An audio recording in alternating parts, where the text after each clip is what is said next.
Hello, നിങ്ങളുടെ വണ്ടിയുടെ drive belt change ചെയ്യുന്ന കാലാവധിക്ക് മുൻപായി ബെൽറ്റ് ഇതുപോലെ പൊട്ടി നിങ്ങളുടെ വണ്ടി വഴിയിൽ പെട്ടുപോകാതിരിക്കാൻ നിങ്ങൾക്ക് എന്തു ചെയ്യാമെന്നുള്ള കാര്യമാണ് ടെക്നോ ടിപ്സോറിൻ്റെ ഇന്നത്തെ വീഡിയോയിൽ. മാനുവൽ ട്രാൻസ്മിഷൻ ഇല്ലാത്ത മിക്കവാറും എല്ലാത്തരം സ്കൂട്ടറുകളുടെയും ക്ലച്ച് അസംബ്ലി ഇതുപോലെയാണുള്ളത്.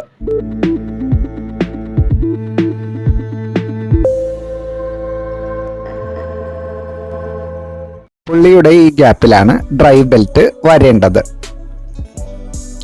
സാധാരണയായി പുള്ളിയിൽ കുറച്ചധികം ഫോഴ്സ് അപ്ലൈ ചെയ്തു കഴിഞ്ഞാൽ പുള്ളി ഇന്റേണലി മൂവ് ചെയ്യേണ്ടതുണ്ട്.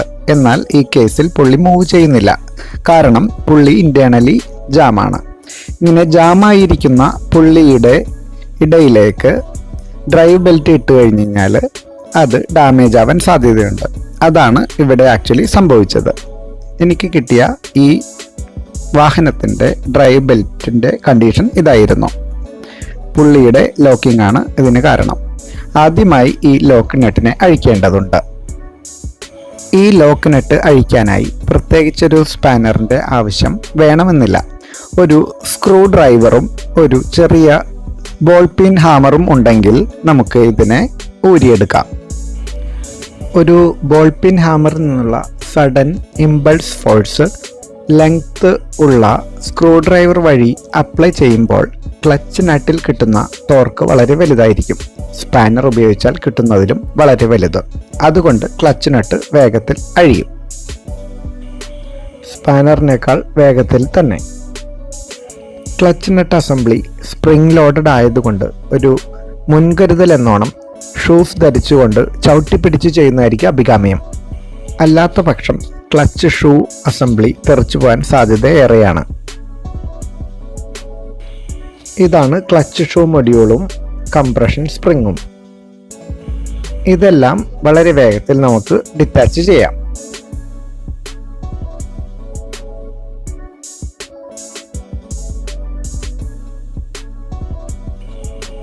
ഇനി നമുക്ക് ക്ലച്ച് പുള്ളികളെ സെപ്പറേറ്റ് ചെയ്യാം. അതിനു മുന്നോടി എന്ന വണ്ണം ഈ മെറ്റൽ സ്ലീവിനെ നമുക്ക് ഊരിയെടുക്കേണ്ടതുണ്ട്. മെറ്റൽ സ്ലീവിൽ കാണുന്ന ഗ്യാപ്പിനുള്ളിൽ ഓപ്പോസിറ്റ് സൈഡിലായി 2 സ്ക്രൂ ഡ്രൈവർ പിടിച്ചുകൊണ്ട് ഒരൽപ്പം ഫോഴ്സ് അപ്ലൈ ചെയ്തു കഴിഞ്ഞാൽ മെറ്റൽ സ്ലീവിനെ നമുക്ക് ഊരിയെടുക്കാം. ക്ലച്ച് പുള്ളി സെറ്റിനെ അല്പം ഉയരത്തിലുള്ള ഒരു തടിക്കിട്ടയിലോ മറ്റോ വെച്ച് കഴിഞ്ഞാൽ റിമൂവൽ പ്രോസസ്സ് നമുക്ക് വളരെ വേഗത്തിലാക്കാൻ കഴിയും.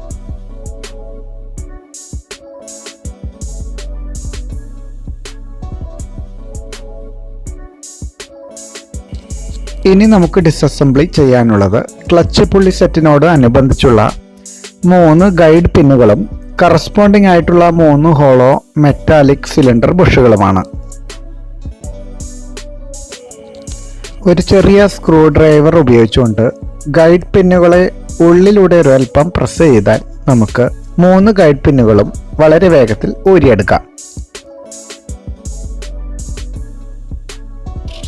3 ഗൈഡ് പിന്നുകളും കറസ്പോണ്ടിങ് സിലിണ്ടർ ബുഷുകളും ഊരിയെടുത്തുകൊണ്ട് 2 ക്ലച്ച് പുള്ളികളെയും വളരെ എളുപ്പത്തിൽ നമുക്ക് ഡിറ്റാച്ച് ചെയ്യാം.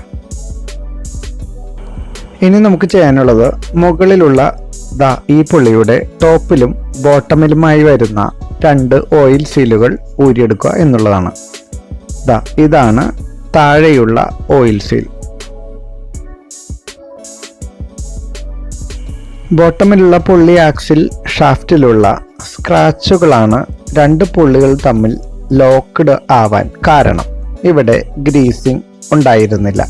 ഇവിടെ നമുക്ക് ഗ്രീസ് അപ്ലൈ ചെയ്ത് കഴിഞ്ഞാൽ ലോക്കിംഗ് പ്രോബ്ലം അവോയ്ഡ് ചെയ്യാം. ഇതാണ് മുകളിലുള്ള ഓയിൽ സീൽ. ഇത് ഒരു ചെറിയ സ്ക്രൂ ഡ്രൈവർ ഉണ്ടെങ്കിൽ നമുക്ക് വളരെ എളുപ്പത്തിൽ ഡിറ്റാച്ച് ചെയ്തെടുക്കാവുന്നതാണ്.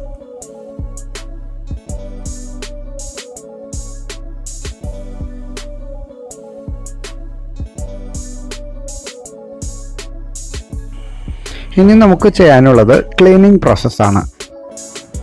ഒരു സ്പ്രേയർ ഉണ്ടെങ്കിൽ സംഗതി വളരെ എളുപ്പമായി. ഇവിടെ നമുക്ക് ഓറിങ്ങുകൾ വാഷ് ചെയ്യാനുള്ളതുകൊണ്ട് ഡീസൽ ഉപയോഗിക്കുന്നതാണ് അഭികാമ്യം. കട്ടിയുള്ള കോട്ടൺ ക്ലോത്ത് ഉപയോഗിച്ച് നന്നായി തുടച്ചു കഴിഞ്ഞാൽ ക്ലീനിങ് പ്രോസസ്സ് എല്ലാം ശുഭം. പുള്ളി ഷാഫ്റ്റിലുള്ള ഈ സ്ക്രാച്ചുകളാണ് ജാമിംഗ് പ്രോബ്ലത്തിന് കാരണം. ഇനി നമുക്ക് ഗൈഡ് പിന്നും അതിനോടനുബന്ധിച്ച സിലിണ്ടർ ബുഷുകളും വാഷ് ചെയ്ത് ക്ലീൻ ചെയ്തെടുക്കാം.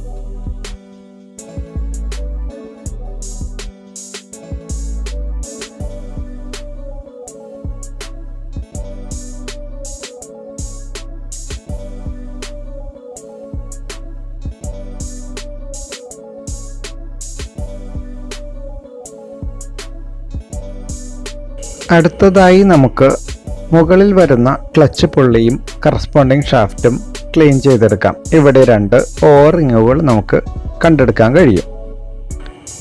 പുള്ളി ഷാഫ്റ്റിൻ്റെ ടോപ്പ് എൻഡിൽ വരുന്ന ആദ്യത്തെ ഓറിംഗ് ആണ് ഈ കാണുന്നത്. അതുപോലെ താഴെയും ഒരു ഓറിങ് വരും. 2 ഓറിങ്ങുകളും ഊരിയെടുത്ത് പ്രോപ്പറായിട്ട് ഡീസലിൽ വാഷ് ചെയ്യുക. ഇതുവരെ ഡിസസംബിൾ ചെയ്ത എല്ലാ കമ്പോണൻറ്റും പ്രോപ്പറായി വാഷ് ചെയ്ത് ക്ലീൻ ചെയ്താൽ കാര്യങ്ങളെല്ലാം ശുഭം. അപ്പോൾ പുതിയ വീഡിയോയിൽ വീണ്ടും കാണാം.